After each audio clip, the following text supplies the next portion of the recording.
Live from downtown Detroit, Local 4 News at noon starts now. On the stand, the school counselor and dean that spoke to the Oxford school shooter's parents after discovering that disturbing math paper. What happened in those critical minutes before the shooting? That's going to top our news here at noon, everybody. I'm Jason Colthorne. And I'm Rhonda Walker. It is day 3 of testimony. It got underway early this morning around 9. Sean Lay has been following it all from the courtroom in Pontiac and joins us now with more. Sean, good afternoon. Good afternoon. Let's catch everyone up on exactly what happened. Testimony today from prosecutors focusing on that meeting just 2 hours before the Oxford school shooting, the meeting between counselor and James and Jennifer Crumley. Let me take you right inside the courtroom where Oxford High School counselor Sean Hopkins on the witness stand today. Not only did he meet with the shooter and his parents the very morning of the shooting, prosecutors detailed that Hopkins received 3 emails over the course of the school year from Oxford teachers raising concerns about James and Jennifer Crumley's son. Then the emergency meeting the morning of the shooting. Hopkins wanted James and Jennifer Crumley to take their son and get him immediate help.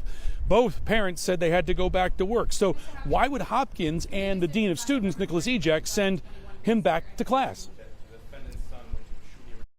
You can call the police. As a counselor, I can't send a student home anyway. But you didn't want him to be alone. I didn't want him to be alone. So in this context, my thought was when parents were saying they had to return to work, I wanted to make sure the student was with people because my concern was him, was his well-being. Back here live, Sean Hopkins, counselor, his concern was on James and Jennifer Crumley's son, that he may be a danger to himself. He thought he needed to be around other students that very day, since the parents said they wouldn't take him home. Now, on cross-examination, Mariel Lehman, she is the attorney, guys, for James Crumley. She asked Hopkins if any of those emails from the teachers raising concerns and raising the level of concerns leading up to the shooting, if he ever sent those to James Crumley. The answer was no. They're taking a break now. They'll be back at 1 p.m. Guys, back to you. Okay, Sean, thank you for the update. And we are streaming the entire trial on Local 4 Plus. The QR code that you see there will get you there. And as Sean said, they'll be resuming at 1 o'clock this afternoon. Police in Ann Arbor trying to find a man who assaulted a woman as she was getting into her home. Police say a man she didn't know came up from behind and groped her around 2 a.m. Saturday morning on Vaughn Street. That's when she yelled, slapped him, and apparently it scared him off. Anyone with information about the assault should call Ann Arbor Police. The Clinton Township Fire Chief telling us he's meeting behind the scenes today with other city leaders as the agencies involved in the investigation and cleanup of that massive fire on 15 Mile Road. It was a week ago tonight where Goo Select distributors exploded and sent dangerous debris flying into the air miles away, taking the life of a 19-year-old. We're told some of today's meeting will focus on a plan of action because there's nothing easy or normal about this dangerous cleanup effort. Obviously, you got to have the proper equipment, something that has, some protection to it. So, and a person that's capable of going into that site. Is there danger? Obviously, there's still danger. You still have the heavy metal. You've got the stuff that could be falling. And then obviously the canisters also. Canisters that could still explode. Hot spots have also kept investigators from getting any closer. They are hoping to start digging through the rubble sometime by midweek. Also on that, if your home or business was damaged during the fire or explosion, you should document it and file a report with Clinton Township. That information will be needed for a possible reimbursement in the future. Later today, the doors will open at Little Caesars Arena for Pistons fans to watch their team take on the Charlotte Hornets. The question now is, will there be any response from the Pistons or the general manager, Troy Weaver, before tip-off about a viral video of Weaver getting into a shouting match, I should say, with a fan during the game on Saturday. It was Saturday's game against Dallas, where you can hear Weaver yelling at a fan and then the fan responding, "You suck at your job." The video ends with Weaver calling on security and the fan is removed from the game.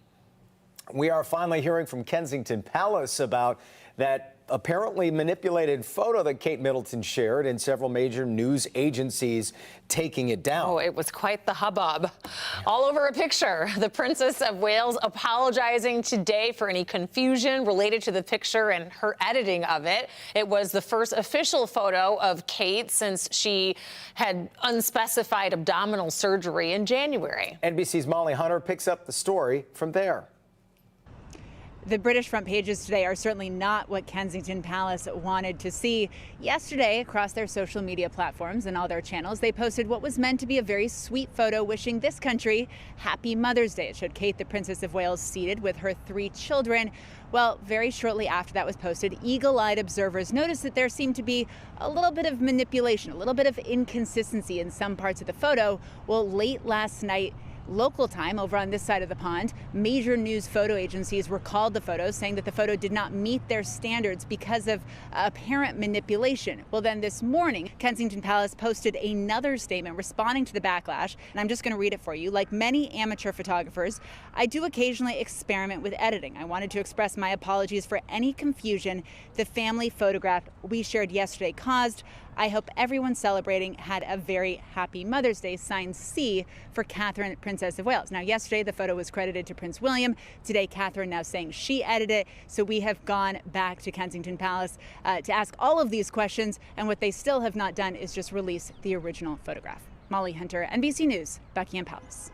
All right, Molly, thank you. Also happening, if you planned on taking the People Mover today, you're not able to. It is down for service all day today to do some maintenance ahead of the NFL draft to make sure everything is working perfectly. The People Mover will be back up and running tomorrow morning.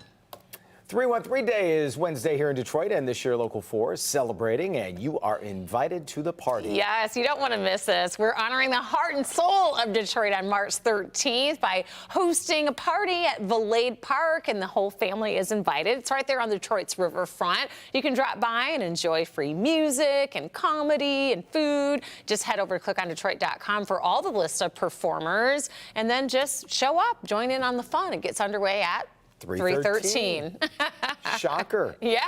And of course, we need good weather. If we're going to be outside along the riverfront, it's always nice to have a nice day. Brian has 313 adjectives to describe the weather coming up on Wednesday for us. Yes, warmer is one of them, Jason and Rhonda, although I am going to look for a few showers for part of our Wednesday, but I do think the majority of the festivities should be dry.